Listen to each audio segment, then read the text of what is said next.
이스라엘의 기술이 뛰어난 것이 아닙니다. 테헤란의 방벽이 허술했던 것도 근본적인 원인은 아닙니다. 진짜 문제는 권력의 가장 깊숙한 곳에 이미 문을 열어준 자들이 있다는 사실입니다. 하마스의 최고 지도자 이스마일 하니예가 테헤란에서 목숨을 잃었을 때 사람들은 이스라엘의 정교한 타격 능력에만 감탄했습니다. 그러나 우리는 그 이면을 봐야 합니다. 이란의 최고급 보안 시설이 뚫렸다는 것은 정보기관 내부에 거대한 구멍이 났다는 증거입니다. 86세의 노예한 독재자 하메네이가 여전히 건재를 과시하고 있지만 그의 발밑은 이미 모래성처럼 허물어지고 있습니다. 이것은 단순한 첩보전의 실패가 아니라 체제 전체가 신뢰를 잃고 부패했다는 가장 명확한 신호입니다. 지금 이란의 31개 주 전체가 들끓고 있는 이유는 단순히 물가가 올랐기 때문이 아닙니다. 국민들은 이미 권력의 핵심이 썩었다는 것을 본능적으로 느끼고 있습니다. 만약 이 거대한 흐름을 제대로 읽지 못한다면 우리는 2026년이 가져올 지정학적 대전환의 파도를 정면으로 맞게 될 것입니다. 단순히 한 국가의 소요 사태를 넘어 전 세계 에너지 공급망과 권력의 지도가 다시 그려지는 순간입니다. 이번 분석에서는 왜 하메네이의 고압적인 탄압이 더 이상 작동하지 않는지, 그리고 내부에서 시작된 이 배신의 향기가 어떻게 체제의 종말을 재촉하고 있는지 그 적나라한 진실을 하나씩 짚어보겠습니다. 지금 이 순간에도 테헤란의 내부 정보는 누군가에 의해 시장의 물건처럼 거래되고 있으며 이것은 하메네이가 가장 두려워하는 현실입니다. 2024년 여름, 테헤란의 가장 비밀스러운 구역에서 벌어진 하마스 수장 하니예의 죽음은 단순한 암살 그 이상의 의미를 담고 있습니다. 사람들은 흔히 이스라엘 모사드의 신출귀몰한 능력에만 집중하지만 우리가 주목해야 할 지점은 이란 내부의 심각한 빈혈입니다. 혁명 수비대가 관리하는 최고급 안가에서 타겟이 머무는 방의 정확한 위치와 이동 시간까지 적의 손바닥 안에 있었다는 사실은 충격적입니다. 이것은 외부에서의 침투가 아니라 내부의 조력자가 문을 열고 길을 안내했다는 가장 확실한 증거입니다. 정보의 누설은 한두 명의 일탈이 아니라 체제 상층부에서부터 시작된 거대한 배신의 서막이었습니다. 이러한 징후는 2025년 이스라엘의 대규모 공습 과정에서 더욱 명확하게 드러났습니다. 이란의 방공망과 핵시설, 그리고 주요 군사기지 수백 곳이 정밀 타격될 때 세계는 이란의 무력함에 의문을 표했습니다. 하지만 실상은 더 참혹했습니다. 당시 이란군 내부에서는 작전 계획이 이미 적국에 넘어가 있다는 소문이 돌았고 지휘관들 사이에서는 서로를 감시하는 극한의 불신이 팽배했습니다. 적의 미사일보다 더 무서운 것은 바로 옆자리에 앉은 동료가 자신의 목숨을 담보로 정보를 팔아넘기고 있을지도 모른다는 공포였습니다. 내부의 정보가 상품처럼 거래되는 상황에서 어떤 첨단 무기도 무용지물에 불과했습니다. 최근 발생한 스톡스넷 2.0으로 불리는 사이버 파괴 공작은 이 배신의 범주가 물리적 공간을 넘어 디지털 세계로 확장되었음을 보여줍니다. 국가 전력망과 원자력 시설에 폐쇄된 네트워크에 악성 코드가 심어지고 핵심 데이터가 유출된 사건은 내부 조력자의 조직적인 가담 없이는 설명이 불가능합니다. 이것은 단순한 금전적 유혹을 넘어 체제의 미래에 희망을 잃은 엘리트 기술 관료들이 등을 돌리고 있다는 신호입니다. 하메네이는 충성을 강조하지만 굶주린 늑대처럼 변한 내부 권력자들은 이미 각자의 생존을 위해 체제의 심장을 도려내고 있습니다. 권력의 중심부인 혁명 수비대와 정규군 사이의 해묵은 갈등도 이 배신극의 중요한 축입니다. 하메네이가 혁명 수비대에게만 특권을 몰아주면서 소외된 정규군 장교들 사이에서는 반체제 정서가 급격히 확산되었습니다. 이들은 자신들의 조국이 종교적 광신도들에 의해 망가지는 것을 지켜보며 차라리 외부 세력과의 결탁을 선택하는 극단적인 길을 걷고 있습니다. 또한 혁명 수비대 내부에서도 파벌 싸움이 치열해지면서 상대 파벌을 제거하기 위해 이스라엘의 손을 빌리는 소름 끼치는 정치 게임이 벌어지고 있습니다. 결국 하메네이가 마주한 진짜 적은 국경 너머에 있는 것이 아니라 자신이 매일 아침 보고를 받는 그 테이블 위에 있습니다. 정고의 누설은 정권의 정당성이 바닥을 쳤을 때 나타나는 전형적인 말기 증상입니다. 이제 이란의 지도층 내부는 누가 먼저 탈출하느냐를 두고 벌이는 보이지 않는 전쟁터가 되었습니다. 이러한 상층부의 붕괴는 곧 현장의 군인들에게 전달될 것이며 그 영향은 우리가 상상하는 것보다 훨씬 치명적일 것입니다. 하지만 진짜 공포는 아직 시작되지 않았습니다. 총구를 겨눠야 할 군인들이 명령을 거부하기 시작할 때 독재자가 할 수 있는 일은 아무것도 없기 때문입니다. 독재자의 권력은 방석 위에 있는 것이 아니라 병사의 검지 끝에 달려 있습니다. 그 손가락이 방어쇠를 당기기를 거부하는 순간 천년을 갈 것 같던 제국도 하룻밤 사이에 무너집니다. 우리는 역사 속에서 그 결정적인 균열의 순간을 목격해왔습니다. 1989년 천안문 사태 당시 중국 인민해방군 제38집병군의 사령관이었던 쉬친셴 장군의 선택은 단순한 항명이 아니었습니다. 그는 법적 근거가 불명확한 계엄령의 서명을 거부하며 군대는 인민을 향해 총을 쏠 수 없다는 서슬퍼런 원칙을 내세웠습니다. 말로군이라 불리며 체제의 가장 강력한 보루였던 부대의 수장이 총구를 돌리기를 거부했을 때 공산당 지도부가 느꼈던 공포는 상상 이상이었습니다. 이러한 항명은 도덕적 결단인 동시에 냉정한 전략적 계산의 결과이기도 합니다.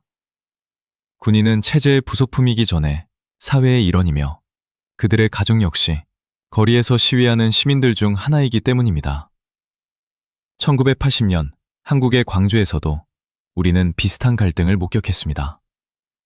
비록 신군부의 압박이 거셌지만 현장의 중간급 간부들 사이에서는 자국민을 향한 발포 명령에 대해 심각한 회의감과 저항이 존재했습니다. 명령이 하달되어도 의도적으로 사격을 늦추거나 허공을 향해 총을 쏘는 행위는 권력의 명령 체계가 이미 현장에서 작동불능 상태에 빠졌음을 의미합니다. 군대의 침묵은 곧 독재자의 사형 선고와 같습니다. 현재 이란의 상황은 당시의 중국이나 한국보다 훨씬 더 위태로운 내리막길을 걷고 있습니다. 이란 군 내부의 구조적 모순은 병사들의 충성심을 이미 바닥까지 긁어내렸습니다. 특권층인 혁명수비대가 국가자본을 독점하며 호의호식하는 동안 정규군 병사들은 살인적인 인플레이션 속에서 끼니를 걱정해야 하는 처지입니다. 2026년의 이란 병사는 하메네이를 위해 죽는 것이 아니라 자신의 가족을 굶기는 체제를 위해 총을 들어야 하는 모순에 직면해 있습니다. 이들이 거리의 여동생과 어머니를 향해 조준경을 맞출 수 있을 거라고 믿는다면 그것은 하메네이의 치명적인 오판이 될 것입니다. 역사는 증명합니다. 군이 분열될 때 정권은 무너집니다. 지금 이란의 젊은 장교들은 사회관계망 서비스를 통해 세상의 변화를 읽고 있으며 자신들이 무너지는 배의 마지막 선원이 되지 않기 위해 눈치 싸움을 벌이고 있습니다. 상급자의 명령보다 무서운 것은 미래가 없는 정권의 공범이 되어 역사에 기록되는 것입니다. 이들이 총구를 내리거나 혹은 그 총구를 뒤로 돌리는 순간 테헤란의 거리는 피의 학살터가 아닌 혁명의 광장이 될 것입니다. 하지만 이란의 미래를 결정짓는 변수는 군대의 한 명만이 아닙니다.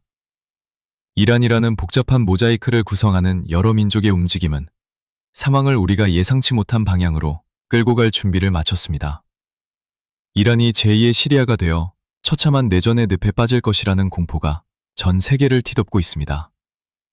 하지만 지정학적 지도를 펼쳐놓고 그 이면을 들여다보면 상황은 완전히 다릅니다. 시리아는 소수의 알라위파가 압도적 다수의 수니파를 억압하는 구조였기에 폭발적인 징후가 내전으로 번졌지만 이란은 민족이라는 이름의 껍데기보다 시아파라는 거대한 종교적 줄기가 훨씬 강력하게 흐르는 국가입니다. 페르시아인과 아제르바이잔인 그리고 쿠르드족으로 나뉜 모자이크 같은 구성에도 불구하고 그들을 하나로 묶어주는 정서적 동질성은 시리아의 균열과는 비교할 수 없을 정도로 견고합니다. 민족 간의 갈등이 존재하지 않는 것은 아니나 이것이 국가 자체를 산산조각 낼 정도의 파괴력을 가지기는 어렵다는 뜻입니다. 흔히들 하메네이를 비롯한 이란의 지배층이 아제르바이잔 출신들로 채워져 있어 이를 소수 민족 지배 구조라고 오해하곤 합니다. 그러나 실상은 전혀 다릅니다. 아제르바이잔계가 권력의 핵심에 포진한 것은 인종적 차별의 결과가 아니라 교육과 종교를 중시하는 그들의 오랜 문화적 전통이 만들어낸 자연스러운 흐름입니다. 이들은 스스로를 아제르바이잔인이라 부르기 전에 시아파 이란인이라는 정체성 안에 두고 있으며 체제의 붕괴가 곧 자신들의 몰락으로 이어질 것이라 믿지 않습니다. 따라서 정권이 위기에 처한다고 해서 민족끼리 총구를 겨누는 피해 보복이 일어날 가능성은 지극히 낮습니다. 오히려 위기의 순간에 이란인이라는 자부심이 그들을 하나로 묶는 기묘한 결속력을 발휘할 확률이 더 높습니다. 물론 인구의 10% 미만인 수니파 쿠르드족이 거주하는 서부 산악지대에서는 분류 독립을 향한 국지적 충돌이 발생할 수 있습니다.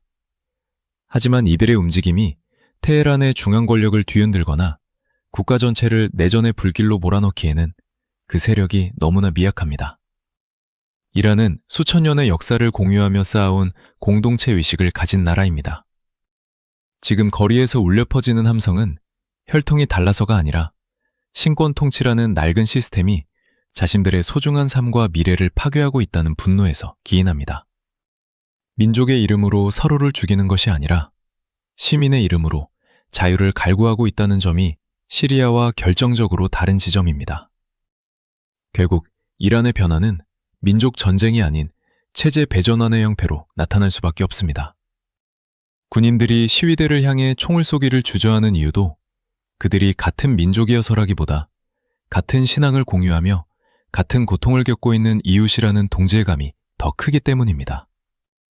이러한 독특한 사회적 안전장치는 이란이 혼란 속에서도 빠르게 질서를 회복할 수 있는 기초 체력이 됩니다. 그렇다면 이렇게 견고한 정체성을 가진 나라가 과연 어떤 구체적인 경로를 통해 새로운 시대로 나아가게 될까요? 이제 우리는 2026년에 펼쳐질 5가지 시나리오를 통해 그 운명의 갈림길을 냉정하게 예측해봐야 합니다. 2026년은 이란의 신권 통치가 마주할 가장 잔인한 성적표가 공개되는 해가 될 것입니다. 하메네이가 여전히 모든 것을 통제하고 있다고 믿는다면 그것은 권력의 취기에 빠진 노독제자의 착각일 뿐입니다. 현재 이란의 리알화 가치는 2025년을 거치며 사실상 붕괴 상태에 직면했으며 살인적인 물가 상승은 단순히 통계 숫자를 넘어 국민의 생존권을 파괴하고 있습니다. 배고픈 대중에게 종교적 신념은 더 이상 허기를 채워줄 수 없는 공허한 메아리에 불과합니다. 우리가 마주할 첫 번째 시나리오는 파편화된 분노가 하나의 거대한 정치적 생명체로 진화하는 결합입니다. 대학생과 상인, 그리고 노동자가 연대하여 단일 대우를 형성하고 정권과 대등하게 협상하거나 투쟁하는 조직화된 저항의 출현입니다. 두 번째는 체제 유지를 위한 하메네이의 고육지책, 즉 통제된 권력 이양입니다. 최고 지도자가 대통령에게 실권의 일부를 넘기고 히잡 반속 완화와 같은 사회적 양보를 통해 성난 민심을 달래려는 시도입니다. 그러나 이는 두개 생긴 균열을 손가락으로 막으려는 것과 다르지 않습니다. 세 번째 시나리오는 가장 폭발적인 경로인 군의 기능마비와 분열입니다. 혁명 수비대와 정규군 사이의 갈등이 임계점을 넘어 일부 부대가 시위대에 가담하거나 특정 지역의 통제권을 포기하는 순간 테헤란의 권력은 순식간에 증발할 것입니다. 이는 국가가 내전의 위협에 노출되는 가장 위험한 순간이기도 합니다. 네 번째는 해외에 머물고 있는 레자 팔레비 왕세자가 이란 사회의 구심점으로 등장하는 극적인 반전입니다. 그는 단순한 과거의 유산이 아니라 흩어진 반체제 인사들을 하나로 묶을 수 있는 유일한 상징적 자산입니다. 마지막 다섯 번째는 하메네이가 1989년 천안문의 비극을 재현하는 철권 탄압의 길입니다. 하지만 우리가 명심해야 할 점은 당시 중국은 경제 성장을 약속하며 국민의 침묵을 살 수 있는 자원이 있었지만 현재의 이란은 나눠줄 빵 조각조차 남지 않았다는 사실입니다. 경제적 부상이 없는 유혈 진압은 정권의 수명을 연장하기는커녕 분노의 불길에 기름을 붓는 격이 될 것입니다. 결국 시간은 하메네이의 편이 아니며 정권이 선택할 수 있는 카드는 매일 하나씩 사라지고 있습니다. 국제사회의 제재와 고갈된 외환 보유고는 정권의 숨통을 조이고 있으며 내부의 배신은 이미 상층부를 잠식했습니다. 이제 우리는 이 5가지 갈림길 중 가장 현실적이고도 평화적인 전환의 가능성을 품고 있는 한 인물의 움직임에 주목해야 합니다. 그가 이란 땅을 밟는 방식과 그를 보호할 세력의 정체는 2026년 세계 지도를 다시 그리는 결정적인 열쇠가 될 것입니다. 하메메이가 구축한 거대한 성벽은 이미 안에서부터 무너지고 있으며 그 빈자리를 누가 채울 것인지에 대한 대답은 이미 시작되었습니다.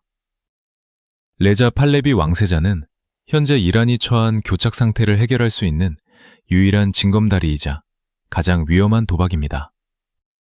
이란의 부활을 꿈꾸는 이들에게 그는 단순한 망명객이 아니라 무너진 국가의 정통성을 상징하는 마지막 자산입니다.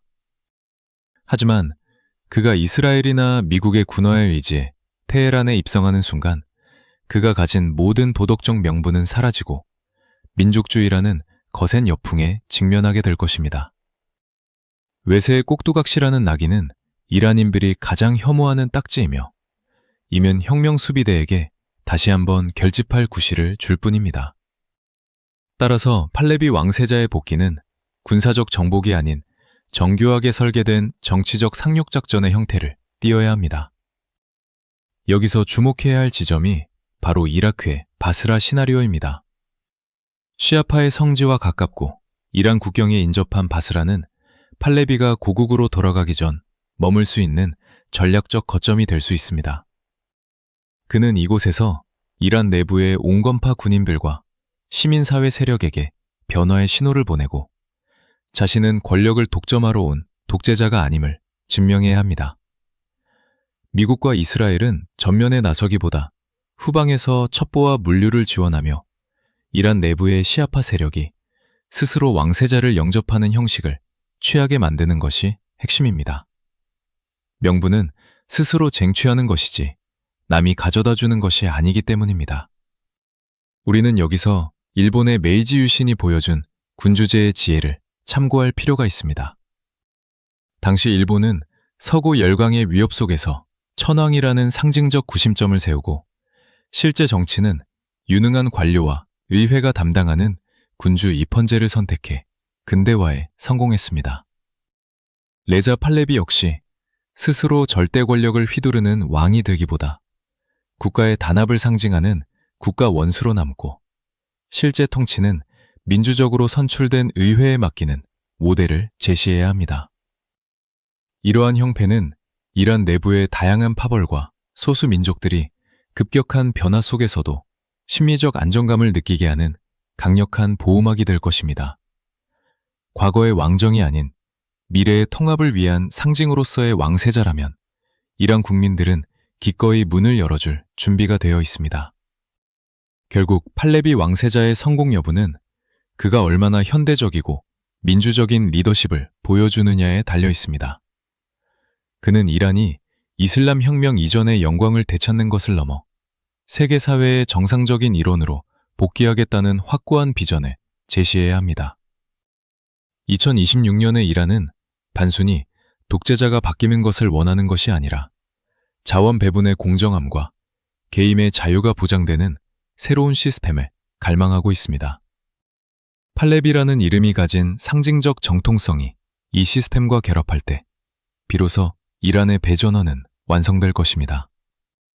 하지만 이러한 정치적 상상력보다 더 시급한 것은 지금 당장 대륙의 반대편에서 벌어지고 있는 또 다른 민주주의의 기로와 이란의 운명이 어떻게 연결되어 있는지 파악하는 일입니다. 이란의 테헤란과 대만의 타이페이는 지리적으로는 멀리 떨어져 있지만 그들이 짊어진 역사의 무게는 놀라울 정도로 닮아 있습니다. 두 국가 모두 과거의 정통성을 간직한 상징적 존재가 현재의 독재 체제를 흔들 수 있는 가장 강력한 무기가 될 수 있다는 점이 흥미롭습니다.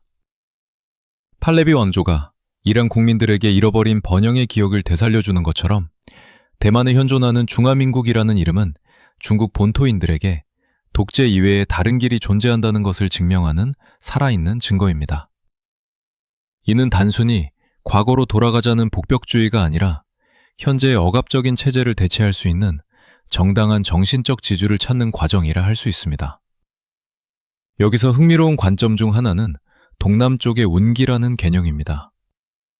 대만의 국기를 보면 청천백일만 지운기라고 불리는 붉은 바탕에 푸른 하늘과 흰 태양이 그려져 있는데 이는 전통적인 지리학적 관점에서 중국의 동남쪽을 상징합니다. 실제로 역사적으로도 동남쪽 지역은 새로운 변화와 풍요가 시작되는 중심지였으며 현재 대만이 처한 위치는 단순한 섬나라를 넘어 대륙의 변화를 이끄는 전략적 요충지로서의 운명을 타고났다고 볼 수 있습니다. 영국이 과거 수백 년 동안 프랑스의 북부 해안인 칼레를 장악하며 도보 해협을 자신의 매해로 만들어 안보를 확보했던 사례는 대만에게 시사하는 바가 큽니다. 대만이 생존하기 위해서는 단순히 섬을 지키는 것에 그치지 않고 맞은편의 광둥이나 푸젠 지역과의 전략적 관계를 통해 대만 해협을 안전한 내해로 만드는 깊이 있는 전략이 필요합니다. 이것은 무력에 의한 반공이 아니라 문화와 가치관, 그리고 정통성의 전파를 통한 보이지 않는 정령입니다. 이란이 팔레비라는 상징을 통해 신권 통치의 벽을 허물듯이 중국 역시 대만이 보유한 자유민주주의의 가치와 중화민국의 정통성이라는 거울을 통해 자신의 모순을 깨닫게 될 것입니다. 36,000제곱킬로미터라는 작은 영토는 지정학적 관점에서 방어에 취약해 보일 수 있지만 그 안에 담긴 상징적 가치는 거대한 대륙을 흔들기에 충분합니다. 역사는 언제나 거대한 물리적 힘이 아닌 아주 작은 정통성의 균열에서부터 거대한 변화가 시작된다는 것을 가르쳐줍니다. 결국 이란의 변화는 대륙 건너편의 대만과 중국에게도 피할 수 없는 질문을 던지게 될 것입니다. 상징적인 존재가 현실의 정치를 어떻게 바꿀 수 있는지, 그리고 그 변화가 주변국의 안보 지형을 어떻게 뒤흔드는지 우리는 곧 목격하게 될 것입니다. 하지만 이 모든 거창한 담론과 미래 시나리오도 지금 당장 이란의 거칠고 뜨거운 길 위에서 벌어지는 참혹한 현실을 외면하고서는 완성될 수 없습니다. 총성과 절규가 뒤섞인 테헤란의 현재는 과연 우리에게 어떤 마지막 신호를 보내고 있을까요? 지금 이란 전역에서 벌어지고 있는 일들은 더 이상 단순한 소요가 아닙니다. 테헤란의 중심가부터 변방의 작은 마을까지 이란의 31개주 전체가 거대한 분노의 물결에 휩싸여 있습니다. 정부는 인터넷을 차단하고 정보를 통제하려 필사적으로 매달리고 있지만 이미 깨어난 시민들의 의식을 막기에는 역부족입니다. 2026년 1월 현재 현장에서 들려오는 소식들은 정권의 통제력이 임계점에 도달했음을 보여줍니다. 과거에는 공포에 질려 집 안으로 숨어들었던 사람들이 이제는 서로의 어깨를 걸고 거리로 쏟아져 나오고 있습니다. 이것은 억눌렸던 감정의 폭발을 넘어 체제를 근본적으로 바꾸겠다는 집단적 지성의 실천입니다. 정권이 선택한 정보 봉쇄는 오히려 독이 되어 돌아오고 있습니다. 외부와의 연결이 끊기자 시민들은 스스로 정보를 생산하고 유통하는 독자적인 네트워크를 구축하기 시작했습니다. 조악하게 편집된 짧은 영상들은 검열의 벽을 넘어 전 세계로 퍼져나가며 이란 민중의 저항 정신을 증명하고 있습니다. 특히 86세의 고령인 하메네이가 휠체어에 의지해 텔레비전에 나타날 때마다 대중은 정권의 노쇠함을 확인하며 변화가 머지않았음을 직감합니다. 산소호흡기에 의지해 연명하는 노독제자와 분노로 가득 찬 젊은 세대 사이의 시간 싸움에서 승자는 이미 정해져 있는지도 모릅니다. 최근 국제인권단체들의 보고에 따르면 이란 내부의 보안군 사이에서도 심각한 피로감이 간주되고 있습니다. 밤낮 없이 이어지는 시위를 진압하며 그들 역시 인간적인 한계에 부딪혔고 자신들이 지키는 것이 신의 뜻이 아니라 기득권의 탐욕이라는 사실을 깨닫고 있습니다. 2026년의 이란은 더 이상 고립된 섬이 아닙니다. 비록 통신이 제한적일지라도 그들은 자신들의 투쟁이 전 세계적인 지지를 받고 있다는 사실을 잘 알고 있습니다. 이러한 연대의식은 그 어떤 무력보다 강력한 방패가 되어 그들을 지켜주고 있습니다. 결국 31개 주를 뒤덮은 이 거대한 물결은 정권이 구축한 공포의 요새를 밑바닥부터 갉아먹고 있습니다. 하메네이는 마지막 수단으로 대규모 유혈 진압을 고려하고 있겠지만 그것은 정권의 자살행위나 다름없습니다. 이제 이란의 시민들은 단순히 생존을 위해 싸우는 것이 아니라 자신들이 주인이 되는 나라를 꿈꾸기 시작했습니다. 이 멈출 수 없는 파도가 도달할 종착역은 어디일까요? 우리는 이제 이 모든 혼돈의 끝에서 마주하게 될 내목한 결론과 우리가 준비해야 할 자세에 대해 이야기해야 할 시점에 왔습니다. 이 모든 분석의 끝에서 우리가 마주해야 할 결론은 차갑고도 명확합니다. 2026년 이란의 체제가 근본적으로 변화할 확률은 이제 50%를 넘어섰습니다. 이것은 단순히 한 독재자의 몰락을 넘어 중동의 거대한 축이 이동하는 역사적 사건이 될 것입니다. 하지만 변화가 항상 장밋빛 미래만을 보장하지는 않습니다. 권력의 공백이 가져올 혼란과 무질서, 그리고 그 틈을 타서 바로할 극단주의 세력의 움직임은 우리가 경계해야 할 가장 큰 위험 요소입니다. 준비되지 않은 붕괴는 이란뿐만 아니라 전 세계 에너지 시장과 안보 지형에 감당하기 힘든 충격을 안겨줄 수 있다는 사실에 직시해야 합니다. 만약 이란이 정상적인 국가로 복귀하여 국제 무대로 돌아온다면 우리의 일상은 어떻게 변할까요? 주유소의 기름값부터 시작해서 전 세계 물류망의 흐름, 그리고 해묵은 종교 전쟁의 양상까지 모든 것이 근본적으로 재편될 것입니다. 중동의 호랑이가 깨어나 제 자리를 찾는 순간 그동안 그 자리를 대신했던 수많은 변종 세력들은 설 자리를 잃게 될 것입니다. 여러분은 이 거대한 변화의 파도 속에서 무엇을 준비하고 계십니까? 역사는 준비된 자에게는 기회를 주지만 방관하는 자에게는 가혹한 대가를 치르게 한다는 사실을 우리는 다시 한번 새겨야 합니다. 본 프로그램에서 다룬 모든 내용은 공개된 지표와 지정학적 데이터를 바탕으로 한 전문가적 분석임을 밝힙니다. 우리는 특정 국가의 소요나 폭력을 조장할 의도가 전혀 없으며 오직 변화하는 세계의 흐름을 냉정하게 읽어내기 위한 지적 탐구를 목적으로 합니다. 이란의 미래는 결국 그 땅을 딛고 살아가는 이란 국민들의 선택에 달려 있으며 우리는 그 과정을 엄중한 시선으로 지켜볼 뿐입니다. 오늘 준비한 내용은 여기까지입니다. 여러분의 소중한 의견을 남겨주시고 이 거대한 역사의 수레바퀴가 어디로 향할지 함께 고민해 주시기 바랍니다. 끝까지 함께 해주셔서 감사합니다.